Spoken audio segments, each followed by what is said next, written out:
Yeah, I'm 5 years behind my own timeline, right?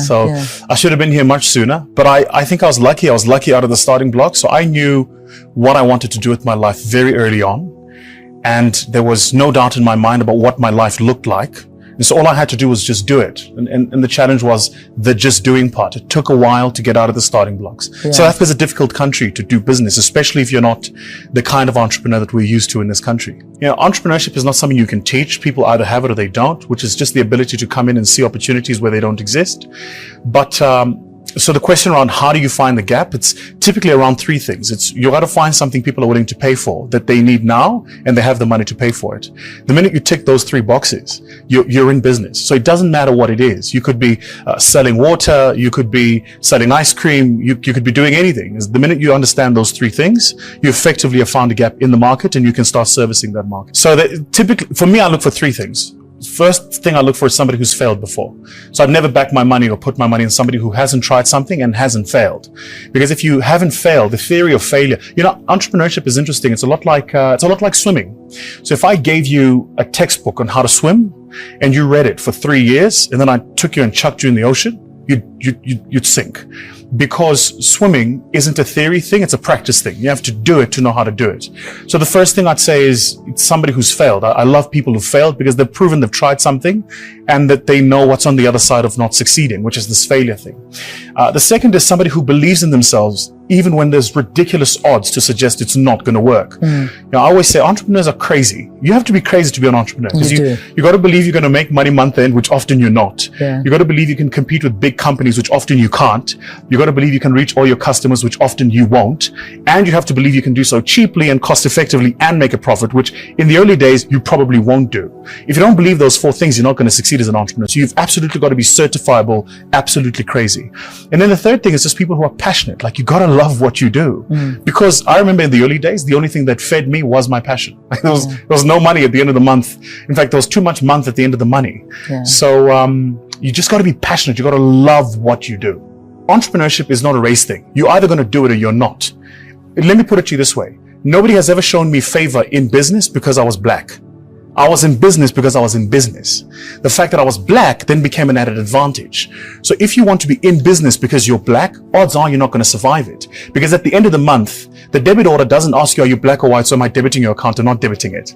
At the end of the month, your customer doesn't go, are you black or white, so am I paying you today or at the end of 30 days? They're going to pay you by their payment terms. So, you know, you asked the question around why was that the investment complexion? It's typically because we have a very big problem in this country around developing real black entrepreneurs. But I mean real entrepreneurs, not the guy who registers a company, gets a tax clearance certificate, opens a bank account, then goes and starts applying, then goes and starts filling in database registration forms to wait for somebody to say, supply me. That's not entrepreneurship. That's being a businessman. Those are not the same things. No, so we don't have that.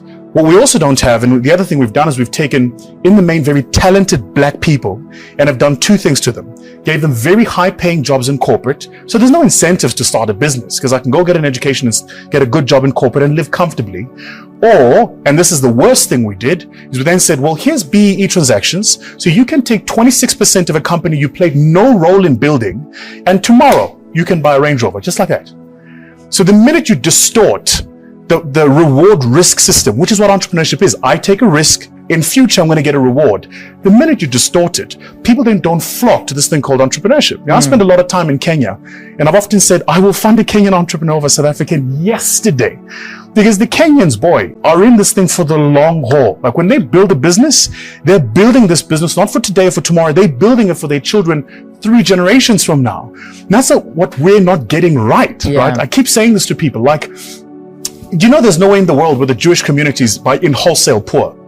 Nowhere on planet Earth will you ever find a poor Jewish community. It doesn't happen. And it's not because Jewish people come from another planet or they're celestial beings.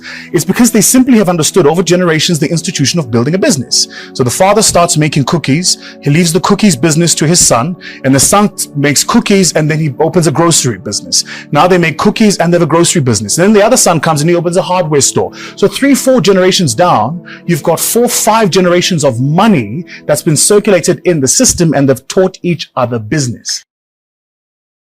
So I think you need to understand. So remember, BEE is a very complex machinery. It's a very complex mechanism. It has elements of enterprise development, sharp, Supply development, absolutely necessary. Affirmative action and the development of employment equity, black talent in organizations, move them higher up the rung, expose them to operational levels so they know how to run businesses, absolutely necessary. What I am not in agreement with is taking wholesale shares and just giving it to people because they're politically connected. Yeah. We've done that for 20-something years.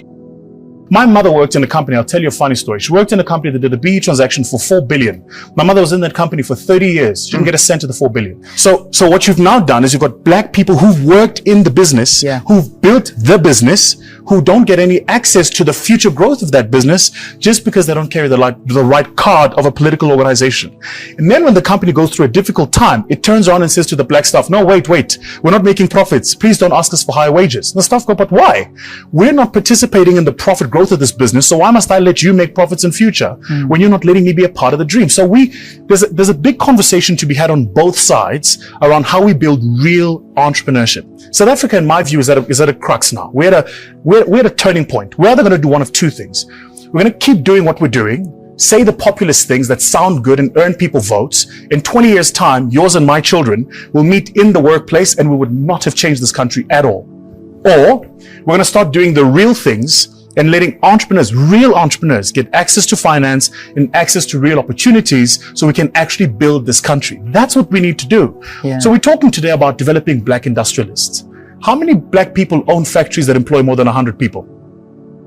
And I'm not talking about bought a factory from a white man that employs 100 people. I'm talking about started it from the ground. When I started my business 15 years ago, everybody thought I was crazy. Now I've just sold it to an American investor group and I've got my own money. And as a result, I'm saying, let me invest in other entrepreneurs. So I'm not saying this for theory. I've done it. And I didn't ask for pity. I didn't say to people, give me the business because I was black, or give me no, I said, give me the business because I'm the best at what I do. Yeah. You come against Vusi Thembekwayo, you better have your wits about you because I'm going to take you out in any space. Yeah. And a kind of belief, I think, is necessary. I don't want pity. Don't give me business for pity. Give it to me because I'm the best at what I do. I promise you, you come against me, you will not win. That's amazing. And if you come against me and win, then I'm willing to concede. You know what? You were better at this. Let me try something else. That's what we need to do to really build this country.